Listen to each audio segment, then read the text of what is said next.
শেখ হাসিনা ক্ষমতাচ্যুত হওয়ার আগ পর্যন্ত বিএনপির ভারত বিরোধী অবস্থান ছিল স্পষ্ট। দলীয়ভাবে তারা এই অবস্থান না জানলেও দলটির অনেক নেতার মুখেই ছিল ভারত বিরোধী বক্তব্য। তবে এবার প্রেক্ষাপট বদলে গেছে। হাসিনা সরকারের পতন হয়েছে, রাষ্ট্র ক্ষমতায় অন্তর্বর্তী সরকার। এমন অবস্থায় ভারত নিয়ে নিজেদের অবস্থানের কথা জানিয়েছেন বিএনপির মহাসচিব মির্জা ফখরুল ইসলাম আলমগীর। জানাচ্ছেন সহকর্মী মোহাম্মদ সোহাগ বিশ্বাস।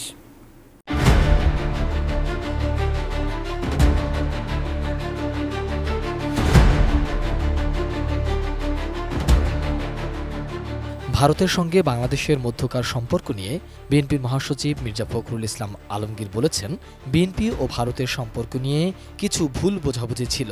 আমি মনে করি বরফ গলতে শুরু করেছে। আশা করি এই সম্পর্ক আরও ভালো হবে।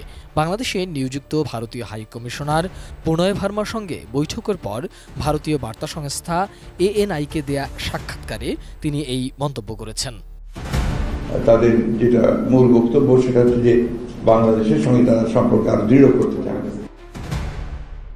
বুধবার এক প্রতিবেদনে এ তথ্য জানিয়েছে বার্তা সংস্থা ANI। প্রতিবেদনে বলা হয়েছে, বাংলাদেশে অন্তর্বর্তী সরকারের দায়িত্ব গ্রহণের পর ভারতের সঙ্গে সম্পর্কের বরফ গলতে শুরু করেছে বলে মনে করছে বাংলাদেশ জাতীয়তাবাদী দল বিএনপি।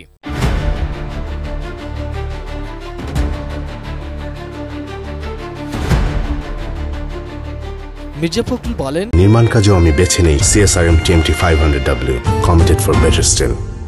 প্রণয় ভার্মার সঙ্গে হওয়া এই বৈঠক উভয় দেশকে অনেক ইতিবাচক দিকে নিয়ে গেছে। বাংলাদেশে গত নির্বাচনের পর থেকেই আমাদের সম্পর্ক নিয়ে প্রশ্ন ছিল, কিন্তু এবার আমাদের অফিসে ভারতের হাইকমিশনার আসায় অবশ্যই পরিস্থিতির উন্নতি হয়েছে, বরফ গলতে শুরু করেছে। 2024 সালের জানুয়ারিতে অনুষ্ঠিত বাংলাদেশের জাতীয় সংসদ নির্বাচন বর্জন করেছিল বিএনপি। তিনি বলেন, ভারত ও বাংলাদেশের মধ্যে সবসময় খুব ভালো সম্পর্ক রয়েছে এবং সম্পর্ক উন্নতি হয়েছে। অবশ্যই এটি টার্নিং পয়েন্ট। মির্জা ফখরুল বলেন, তার দল ভারতকে আশ্বস্ত করছে যে ক্ষমতায় এলে তারা বাংলাদেশের ভূখণ্ডে বিচ্ছিন্নতাবাদী সংগঠনকে ব্যবহার করতে দেবে না। যদিও অতীতে ভারতের উত্তর পূর্বাঞ্চলে বিচ্ছিন্নতাবাদী সংগঠনগুলোকে বাংলাদেশে আশ্রয় দেওয়ার অভিযোগ রয়েছে এই দলটির বিরুদ্ধে। তিনি আরও বলেন, আমরা দুই দেশের মধ্যে স্বাভাবিক সম্পর্ক নিয়ে আলোচনা করছি। আমরা পানি ভাগাভাগি সমস্যা, সীমান্ত হত্যা, বিদ্যমান বাণিজ্য ভারসাম্যহীনতার কথা উল্লেখ করেছি। একই সময়ে ভারতের প্রধান ইস্যু ছিল নিরাপত্তা সমস্যা। আমরা আশ্বস্ত করেছি, আমরা ক্ষমতায় থাকলে আমরা নিশ্চিত করব এই ভূখণ্ডটি বিচ্ছিন্নতাবাদীরা ব্যবহার করবে না। সিকিউরিটি যে বিষয়টা আছে এই বোথ দ্য কান্ট্রিজ, সেটা নিয়ে আমরা কথা বলেছি।